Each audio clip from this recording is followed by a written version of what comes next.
দুর্গাপুজো কেটে যাওয়ার সাথে সাথেই বিজয়া দশমীর পর মানুষের মনও হয়ে থাকে ভারাক্রান্ত। তবে এই সময় কোজাগরী লক্ষ্মী পুজো মানুষের মনকে আবার কিছুক্ষণের জন্য খুশিতে ভরিয়ে তোলে। আশ্বিন মাসের শেষে পূর্ণিমা তিথিতে কোজাগরী লক্ষ্মী পুজোর আরাধনা করা হয়ে থাকে বাঙালি হিন্দুর ঘরে ঘরে। এক চিরন্তন প্রার্থনা, প্রায় প্রতি ঘরেই দেবী লক্ষ্মীর পুজো হয়ে থাকে। লক্ষ্মী হলেন ধন সম্পদের দেবী। ধন সম্পদের আশায় ঘরে ঘরে কোজাগরী লক্ষ্মী পুজো করা হয়ে থাকে। নারী পুরুষ নির্বিশেষে এই পুজোয় অংশগ্রহণ করেন। সকলেই প্রায় সারা বছর প্রতি বৃহস্পতিবার লক্ষ্মী পুজো করেই থাকেন। তবে কোজাগরী লক্ষ্মী পুজো সেই পুজোর হ্যালো বন্ধুরা, welcome back to my channel. আজকের এই ভিডিওয়ে আমি আলোচনা করব 2025 সালে লক্ষ্মী পুজো কবে পড়েছে, লক্ষ্মী পুজো করার শুভ সময়। তবে আজকে আমরা জানবো যে কোজাগরী লক্ষ্মী পুজোর উৎপত্তি বা ইতিহাস কবে থেকে শুরু হয়েছে। কাহিনী অনুসারে জানা যায় যে জগৎ শেঠ অল্প বয়সে বিদ্বান হয়ে উঠেছিলেন এবং সেই কথা দিল্লীশ্বরের কানে পৌঁছায়। তিনি তখন তাকে দেখতে চান। এরপর জগৎ শেঠ দিল্লি চলে গেলে রাজা তার কথাবার্তায় খুশি হয়ে তাকে দিল্লিতে থাকতে বলেন। জগৎ শেঠও দিল্লিতে থেকে যান। কিছুদিন পরে রাজা তাকে বলেন, তোমার উপরে আমি অত্যন্ত প্রীত হয়েছি, তুমি যা চাইবে আমি তোমাকে তাই দান করব। তখন জগৎ শেঠ বাড়ি ফিরে তার মাকে সব কথা বললেন। বুদ্ধিমতী জগৎ শেঠের মা সন্তানের মঙ্গল কামনার জন্য আগে রাজাকে প্রতিজ্ঞাবদ্ধ করিয়ে নিয়ে তারপর বলেন যে জানাতে যে কোজাগরী পূর্ণিমার রাতে দিল্লিতে কোনো গৃহস্থ বাড়িতে যেন আলো না জ্বালায়।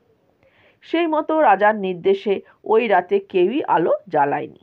কিন্তু জগৎ শেঠের মা নিজের ঘরে ঘিয়ের প্রদীপ জ্বালিয়ে রেখেছিলেন এবং ঘরের দরজা খুলে অপেক্ষা করতে থাকলেন।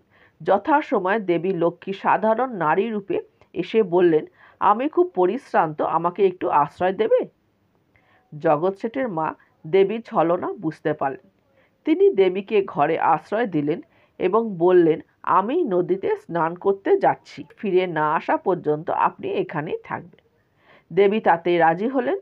এবার জগৎ শেঠের মা নদীতে স্নান করতে গিয়ে প্রাণ ত্যাগ করলেন। ফলে সেদিন থেকে দেবী জগৎ শেঠের ঘরে থেকে গেলেন এবং তখন থেকে এটা মান্যতা হলো যে দেবী লক্ষ্মী কোজাগরী পূর্ণিমার দিনে কারো বাড়িতে এসে যদি উপস্থিত হন তাহলে সেই ঘরে লক্ষ্মীর আবাস সারা বছর থাকে। সেই কারণেই আজও ধনসম্পদের দেবী লক্ষ্মীকে পাওয়ার জন্য গৃহস্থ বাড়িতে সারা রাত ঘিয়ের প্রদীপ জ্বালানো হয়ে থাকে। এ বছরের পঞ্জিকা অনুযায়ী কোজাগরী পূর্ণিমা শুরু হবে আগামী 6ই অক্টোবর থেকে, থাকবে 7ই অক্টোবর পর্যন্ত। 6ই অক্টোবর সকাল 11:24 থেকে পূর্ণিমা তিথি শুরু হবে, ছেড়ে যাবে 7ই অক্টোবর সকাল 9:33। সকলেই জানেন কোজাগরী লক্ষ্মী পুজো রাতে হয়, তাই 6ই অক্টোবর সন্ধে থেকে রাতের মধ্যেই লক্ষ্মী দেবীর আরাধনা করা উচিত।